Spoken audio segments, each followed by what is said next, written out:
ay malasing tayo. Hindi kita sinisisi, galit ay wala ako. Pare, pag-usapan natin to. Pare, ako raw ang iyong gusto. Yan ba ang lihim na sa akin sasabihin mo? Hindi ako iiwas, di lalayo sa'yo. Pare, pag-usapan natin to. Wala namang mababago sa pagtingin ko sa iyo, pero kaibigan lang ang pwede kong ialay sa iyo. At kung higit pa ron, pasensya na di ko magkakaya. Pare, kaibigan lang kita.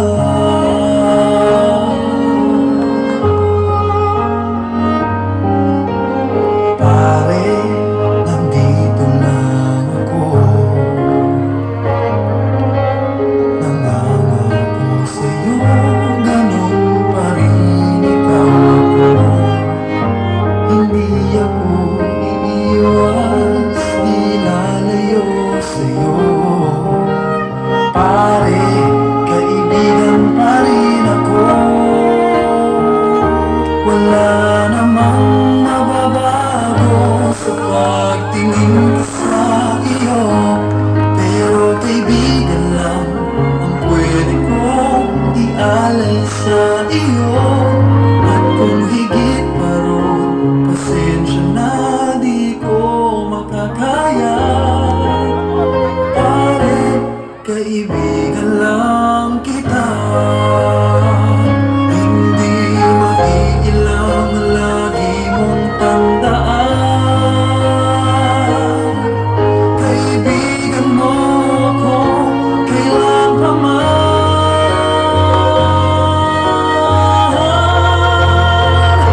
Wala namang mababago sa pagtingin ko sa iyo, pero kaibigan lang ang pwede kong ialay sa iyo.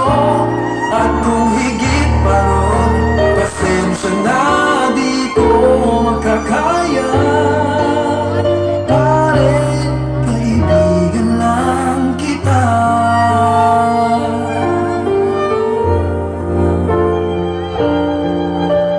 Pare, kaibigan lang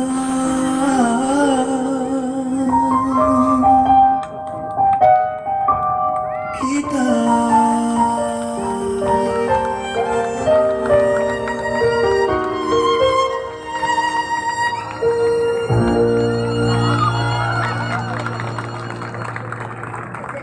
Thank you so much once again, ladies and gentlemen, the Dumaguete City Dance 4 Team, Third Kind Duo.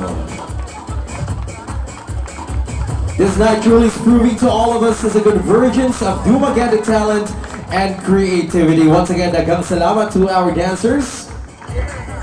At this point, ladies and gentlemen, before we proceed to our next beautiful collection, I'd like to first give a shout out and inform everybody that, of course, from September 20 to 29 at 4 p.m. to 12 midnight, we have the Sandurot Festival Duma Kaunta Food Bazaar happening just right next to our press club. It's just right there. Of course, featuring the different flavors of Dumaguete City. So if you want to have a different scene and of course try out some of the best food that we can offer here in our city, please don't forget to visit our food bazaar at our press club. We would also like to inform everyone that aside from our food bazaar, we also have our Sandurot local producers and creatives market.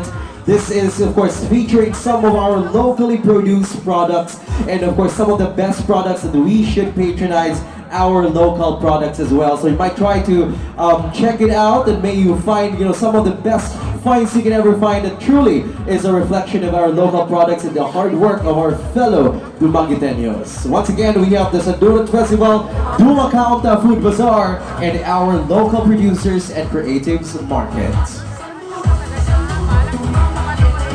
And right now, let's head on to witness our third collection in tonight's fashion show. In celebration of the vibrant Sandurat Festival in Dumaguete City, this collection pays homage and inspiration to the rich Negoroense culture by showcasing pre-colonial touch of fashion inspired by the indigenous people of Southern Negros. The collection celebrates the clothing crafted from natural materials and its advocacy for environmental preservation, countering the vile effects of fast fashion while also promoting sustainable clothing through the use of recycled materials such as bamboo woods, fabric scraps, and repurposed resources from the agricultural communities in the region.